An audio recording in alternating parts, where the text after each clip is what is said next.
Hey everyone, I'm Mariner, and today we're going to be talking about the hit JRPG series Spyro the Dragon. Spyro the Dragon was released on September 9th, 1998 to instant success. A classic collectathon game that played similar to other games of the era, with gems, eggs, and dragons all for the taking. But what set Spyro apart was the protagonist. Spyro controlled very differently from many of the protagonists of other games. Spyro can run and jump, of course, but he also has a charge and glide available, and his signature flame breath attack. Many enemies can only be killed by one or the other. Some enemies may be too large to charge, and some can be armored against Spyro's flame breath.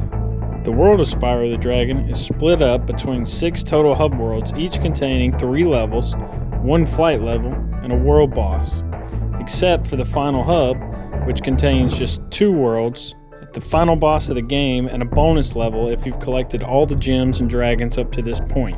Each level is a surprisingly large size for the time. Many levels feel very open, with the game wasting no time in showing these open levels off. But what is the most open level environment? The flight levels. These are all time trials with 4 sets of different objects to collect that will add time to the ticking clock. If you miss any, it's likely the clock will hit 0 and you'll fail the level. These levels are a lot of fun and offer the only real challenge you'll find in the game, minus the level treetops. You could have found an easier spot to get stuck. These levels are a real highlight to the action to be found in Spyro the Dragon. The bosses, however, are a real low light. The bosses have great designs, and the levels you'll find these bosses in are very well designed, but the bosses themselves are just too easy, and there's no challenge or fun to be had facing these bosses. Most of the fight consists of dodging a couple very easy attacks, chasing them around, and flaming them.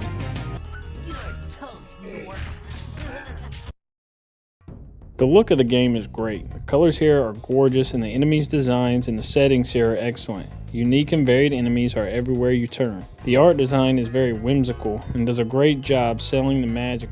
Artisans is very peaceful, with rolling hills, sweeping meadows, dark hollows, and Spanish-inspired towns. And with Peacekeepers features Nork soldiers, has a dry desert feel to its levels. Magic Crafters is set atop high mountain peaks. Beastmakers is set in Mississippi. Dreamweavers is set in a dream, and Nasty's world is an industrial island. The look of these levels still holds up today thanks to the fantastic art design. Graphically, the lack of fog effects to hide the draw distance was quite impressive for the time. Insomniac achieved these large fogless worlds using a technique that was revolutionary in its day. Level of detail. When Spyro gets further away from an object, it will gradually switch from a high level of detail model with all the textures applied to a low level of detail model, allowing the now very modest hardware of the PlayStation 1 to run the game fluidly without the need for fog or smaller levels. It was impressive in its day and still doesn't look bad now. Now let's get some heavy metal going here. Okay. The music, composed by Stuart Copeland, famous for being the drummer of the Police, is phenomenal. They pay me for this. And then of course you can get into all the... Spyro the Dragon is overall a great game and is just as good today as it was in 1998.